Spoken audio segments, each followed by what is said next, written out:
কার্পু মাছের দো পেঁয়াজা নিয়ে আসলাম আপনাদের মাঝে। কেমন লাগলো জানাতে কিন্তু ভুলবেন না। আশা করছি আপনাদের কাছে আমার ভিডিওটি ভীষণ ভালো লাগবে। আমি কিন্তু আমার মতো করে রান্না করি। আমার দিদি ভাইরা, দাদা ভাইরা, বন্ধুরা অনেক সুন্দর করে রান্না করে, তাদের কাছে আমি কিছুই না। তবে আপনারা আমার ভিডিওটি দেখে মতামতটা জানিয়ে যাবেন কেমন হয়েছে। নমস্কার বন্ধুরা, আমি কুকিং হাউসের পক্ষ থেকে নিয়ে আসলাম আপনাদের মাঝে একটা মিনার কাপ মাছের রেসিপি নিয়ে। এখানে বড় মাছ নিয়েছি 4 টুকরা। আজকে এখানে আমি এটার করব দো পেঁয়াজা। দো পেঁয়াজা করার জন্য লাগছে টমেটো একটা, পেঁয়াজ লাগছে, কাঁচামরিচ লাগছে, রসুন লাগছে। এটা আমি এখন একটু ব্লেন্ডার করে নেব। তারপরে এই মশলাটা দিয়েই কিন্তু আমি এই মাছের দো পেঁয়াজাটা করব। টমেটোটা নিয়ে নিচ্ছি। বন্ধুরা, রান্নাবান্নার রেসিপি এক একজন এক এক রকম করে। এখানে আমি একটা পেঁয়াজ কুচি করে নিয়েছি, আর নিয়েছি একটা টমেটো কেটে, পাকা টমেটো। আর এখানে আমি ফ্রিজের ফ্রোজেন করা রসুন, সেটা একটু নরম করে নিয়েছি। এখন আমি এটা ব্লেন্ড করে নেব। এখানে দিয়ে দেব গোটা 2 জিরা।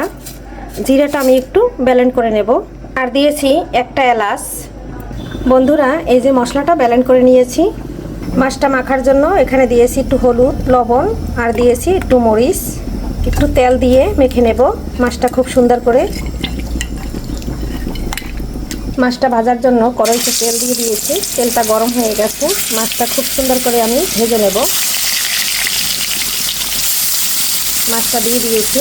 মশলাটা বাটি দিয়ে নিয়েছি। এখানে দিয়ে দিলাম মরিচ, এখানে দিয়ে দিলাম হলুদ, এখানে দিয়ে দিলাম ধনিয়া জিরার গুঁড়া, স্বাদ অনুযায়ী দিয়ে দিলাম লবণ। আমি এখানে দিয়ে দিলাম একটু আদার পাউডার। এখানে মাছটা উল্টে দিলাম। একটা পাশ ভাজা হয়ে গেছে। উল্টে পাল্টে খুব সুন্দর করে ভেজে নেব। আর বন্ধুরা, আমি ছোট ছোট ভিডিও দেই, আপনারা সবাই যাতে ফুল দেখতে পারেন। বড় ভিডিও কেউ দেখতে চায় না, আর বড় ভিডিও সবার দেখতে ভালোও লাগে না। আমি তো অনেক কষ্ট করে দেখি। 12 মিনিট 14 মিনিটের ভিডিও অনেক কষ্ট হয়, অনেক সময় লেগে যায়। সবাই যদি 5-6 মিনিটের ভিডিও দিত তাহলে দেখতে ভালো হতো, তাড়াতাড়ি হয়ে যেত। বন্ধুরা, মাছটা কিন্তু আমার উল্টে পাল্টে ভাজা হয়ে গেছে। আর এই মাছটা ভাজা দিয়ে কিন্তু তেল ছিটে একদম চুলার চতুর্দিক একদম ভরে গেছে। আর মাছটা কিন্তু খুব সুন্দর করে একদম লাল করে ভেজে নিয়েছি। আর এখন কিন্তু তুলে নেব। ব্লেন্ডারের বাটিতে ধুয়ে জল দিয়ে দিয়েছি। এখন আমি হাত দিয়ে খুব সুন্দর করে মশলাটা মিশিয়ে নিচ্ছি। যেহেতু আমি একটু আদার পাউডার দিয়েছি, এর কারণে একটু জল দিয়ে নিলাম। এখন মাছটা তুলে নিয়ে তারপরে মশলাটা খুব সুন্দর করে কষিয়ে নেব। মাছটা তুলে নিয়েছি। এখানে একটা দারচিনি দিয়েছি বড় সাইজের, আর একটু কালো জিরা দিয়েছি অফ ক্যামেরায় দিয়ে দিয়েছি। এটা কিন্তু ফোড়ন দিয়ে দিচ্ছি বন্ধুরা। আর কথায় কোনো ভুল ত্রুটি থাকলে একটু ক্ষমা সুন্দর দৃষ্টিতে দেখবেন। এটা ভাজা হয়ে গেছে। এখন আমি দিয়ে দেবো, যেহেতু দো পেঁয়াজা করবো তাই পেঁয়াজের পরিমাণটা এখন একটু বেশি দেবো। আর আগে তো আমি একটা পেঁয়াজ ব্লেন্ড করে নিয়েছি।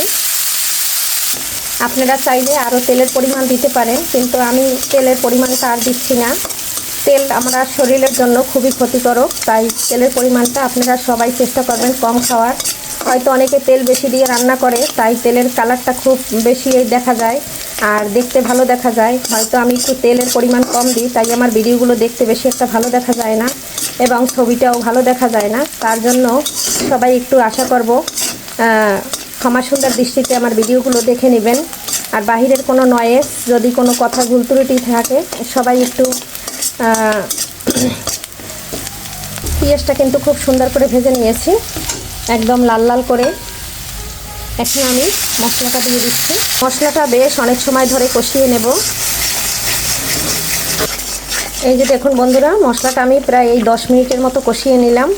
আর এই দো পেঁয়াজাটা করার জন্য মশলাটা যত কষাবেন তত কিন্তু টেস্ট আসবে। আর এক একজনের রান্না কিন্তু এক এক রকম। আমি কিন্তু সবসময় আমার মতো করে রান্না করি, আর আমি আমার মতো করে রান্না করে আপনাদের সাথে শেয়ার করি। এখানে দিয়ে দিচ্ছি গরম জল। বন্ধুরা, এই যে জলটা একদম ফুটে উঠেছে। এই পর্যায়ে দিয়ে দেব মাছগুলো দিয়ে রান্না করে নেব 10 মিনিট। এখন এখানে দিয়ে দেব কাঁচামরিচ সুন্দর একটা ফ্লেভারের জন্য। আর বন্ধুরা, টমেটোটা অপশনালি, আপনারা দিলেও পারেন না দিলেও পারেন। আর টমেটোর সিজন বিধায় আমি টমেটো দিছি, এতে কিন্তু কালারটা খুব সুন্দর আসবে। তেলটা কিন্তু বন্ধুরা ছেড়ে দিয়েছে। আর এখন আমি মাছটা একটু নেড়ে ছেড়ে দিচ্ছি উল্টে পাল্টে। আর 5 মিনিট পরে কিন্তু আমার রান্নাটা প্রায় হয়ে যাবে, কারণ 5 মিনিট হয়ে গেছে। পেঁয়াজাটা আরও 5 মিনিট পরে চলে আসলাম, হয়ে গেছে। এখন আমি একটু ভাজা জিরার গুঁড়া দিয়ে দিচ্ছি। আমরা সব কিছুতে একটু ভাজা জিরার গুঁড়া খাই, আর এখানে অপশনালি আপনারা ধনেপাতা দিলে দিতে পারেন। আমি একটু দিয়েছি কারণ আমাদের কাছে ধনেপাতাটা একটু ভালো লাগে, আর তাই কিন্তু এই যে দিয়ে একটু নেড়ে চেড়ে দিচ্ছি।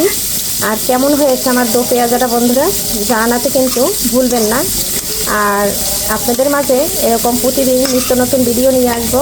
আমার ভিডিওগুলো আপনাদের দেখলে কেমন লাগে অবশ্যই জানাতে ভুলবেন না, কমেন্টে কিন্তু ভালো মন্দ জানিয়ে যাবেন। ফাইনাল লুকটা দেখিয়ে একবার নামিয়ে নিচ্ছি বন্ধুরা। এই যে দেখুন বন্ধুরা, একদম নামিয়ে নিয়েছি। মাছের দো পেঁয়াজা রান্না একদম রেডি হয়ে গেছে। সবাই ভালো থাকুন, সুস্থ থাকুন। কে কোথা থেকে বসে ভিডিওটি দেখছেন অবশ্যই কমেন্টে জানিয়ে যাবেন। আর আজকের মতো এখানে বিদায় নিচ্ছি, আবারও দেখা হবে নতুন কোনো রেসিপিতে। এ পর্যন্ত সবাই ভালো থাকবেন, সুস্থ থাকবেন। সবার জন্য সুস্বাস্থ্য কামনা করে এখানে বিদায় নিচ্ছি। বাই।